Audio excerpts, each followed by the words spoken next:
All right, what's going on, y'all? I'd like to talk a little bit about something I've been seeing in the media and really just a trend that we've seen socially here in the United States, even in the past couple of years. How the transgender deception has really become more and more predominant. And I was thinking about 8 or 9 years ago when I was really wrestling and ambivalent and divided about whether I could maintain integrity before God and pursue the transgender lifestyle. If I was exposed to the just um, being bombarded on every side with the transgender message and really supporting it and promoting it, I think it would have been more difficult for me at that time. We have today reality TV shows that I wasn't having to deal with even 8 or 9 years ago. We have famous people openly endorsing it. There's legislation posed in various states and even federally and in the Supreme Court. We've seen things, and it's just the beginning of what's to come. We have Hollywood, the media, and academia working to normalize the transgender deception. It's very much in vogue. It's wherever you go, wherever you turn, you see something, it seems like. And I was thinking about how I was influenced by the media. I remember even watching the Disney Channel as a child. There was a movie that came on occasionally called Wish Upon a Star, and it was about two sisters. One was really popular, the other really was having difficulty in school, and she wished that she could switch places with her older sister, and that happened. And the movie was really uh, about switching roles, and that really was used by the enemy to get me thinking how much better it would be if I could do that. And so I think the fantasy that was already developing was intensified by that. The Little Mermaid, which it's interesting that you see this young boy Jazz being drawn to mermaids. I too, there was a mermaid theme to the deception in my life. I think there's something to that. I'd be interested to hear if anybody else has had a mermaid theme, because some of what God has shown me relates to the spiritual realm, and I believe that there is an agenda in uh, there's demonic spirits, and I think the mermaid spirit is something that is behind this transgender agenda. I remember staying up late and watching Berman and Berman, two women who were doctors that talked about female issues, sexual issues, and I was just intrigued as a young, as a boy, as a young man, seeking to understand my sexuality, my identity, and I was really just surrounding myself with a female way of thinking. So I would watch that on TV, and I imagine there's so much more on TV and that kids are being exposed to that's even worse than what was out back then. I'm going to post a link to this website that I haven't went through extensively, but I think it communicates something that's very interesting. It's transgenderreality.com, and it really exposes how message boards are communicating the deception and just really throwing fuel on the fire in young people's lives as they wrestle with this issue. They get online and they're exposed to things they never even thought of. I know when I did that, something like that, the internet was not quite what it is today. But I remember that getting online, it really opened up me to things that I'd never even conceived of, and really accelerated my path in that direction. And so that's something that is a real phenomenon as we see people that shows timelines of where people get online and they're really a new member and they're just questioning things, and within even a few weeks they're already pursuing surgery because of the messages they're receiving from people. They're very impressionable, and certainly they have to take responsibility for their own actions, but there's a lot more confusion out there. And so we have a choice as to what message we expose ourselves to. Our beliefs are reinforced and confirmed as we consume information that lines up with what we already believe. As I am practicing in the mental health community, I see that a lot of the psychological research really is along these lines, that money that's being put into research studies is really, they already know what message they want to confirm before they even set out to research whatever it is they're studying.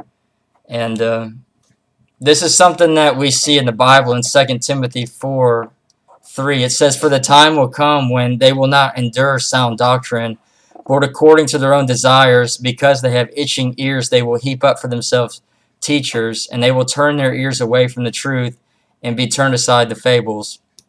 And so there really is a lack of desire to hear anybody speaking when I'm speaking on this channel. And it's easy to go out there and read about the transgender lifestyle. There's a new book out about it. There's experts that agree that this is the way. A new study confirms it. It must be true. And so I think if you're wrestling with this, if you have some understanding of what God's word has to say, it's very easy to insulate yourself from God's word and expose yourself to so many different messages out there and really become more convinced and persuaded that there's nothing wrong with pursuing those fantasies. And I find it really kind of hypocritical, and it doesn't quite make sense to me that in a culture that prides itself on free thinking, that there's such a lack of tolerance for anybody that would dissent from the LGBT agenda, that there's discrimination against anybody that would speak what I have to say. You know, anybody that believes what God's word has to say. We are not a society that really values free thinking. It's free as long as you toe these lines. And so I think it's going to get worse before it gets better. I'm probably not even aware of how bad things are because I really don't expose myself to much media in the mainstream on TV. I use the internet basically to be selective in what I do, allow my mind to receive. So as I said, it's dangerous to expose ourselves to things that confirm what we already believe. That is, if what we believe is a lie. But I do think it's very important that if we know what is true, that we do reinforce that truth. So really, I guess if you believe that the transgender deception is in fact good and healthy and natural and normal, then it would be logically, it would make sense to align yourself with that and immerse yourself in that. But it's just not the truth. I'd say there's a lot of deception out there about it being a civil rights issue.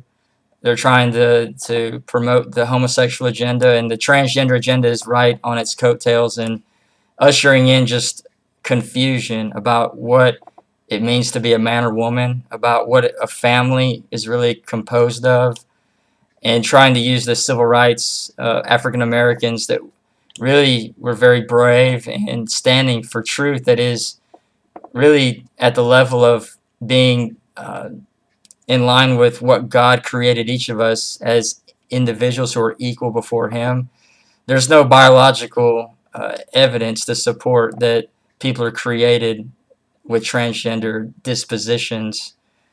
There's a lot that can be said there. There's a lack of good research out there about long-term studies about how these people really fare that go the transgender route.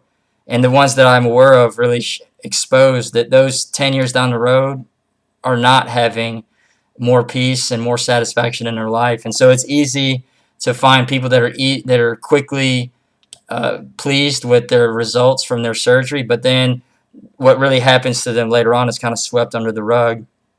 Even Johns Hopkins University, that did some of the first reassignment surgeries, quickly found out that it was not therapeutic, and they got out of that business. But the fact is that the sex change operation business is really driven by money.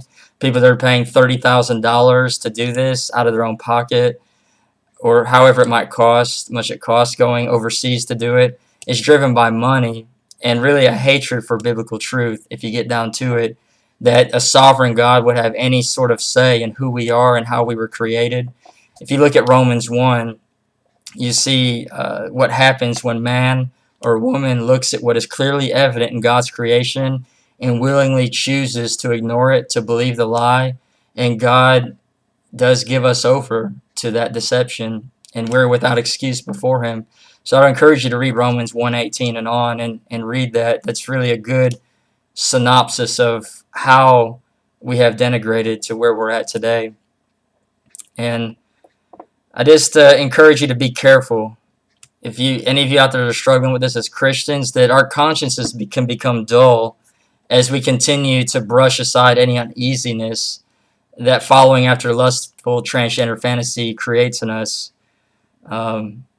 if you go to 1 Timothy 4:1, it says, "Now the Spirit expressly says that in latter times some will depart from the faith, giving heed to deceiving spirits and doctrines of demons, speaking lies and hypocrisy, having their own conscience seared with a hot iron." And so it's very dangerous to continually ignore the truth. It results in us becoming indifferent to the truth and really having a disdain for the truth, and we're no longer receptive to knowing what is right and wrong. And that really goes along well with Isaiah's words in Isaiah 5:20-21. He said, "Woe to those who call evil good and good evil, who put darkness for light and light for darkness, who put bitter for sweet and sweet for bitter. Woe to those who are wise in their own eyes and prudent in their own sight." And so Jesus had some things to say about things growing darker before the end and his return, that what has been known as good and right would be called evil and wrong, especially as we see the things really just unravel and things being flipped upside down. The transgender agenda, I think, is central to the enemy's plan to bring man into a place of great darkness and bondage. And so I think it's just very important that we're aware of just how dangerous some of these influences are in our society as we expose ourselves to all sorts of media messages, and really the enemy is seeking to normalize this. And as it becomes normalized, especially as we see young people that grow up in a society that aren't even aware of any other way of living, that's going to create a lot of problems and confusion. I welcome any comments and any feedback, and look forward to making another video here soon. God bless y'all. Bye-bye.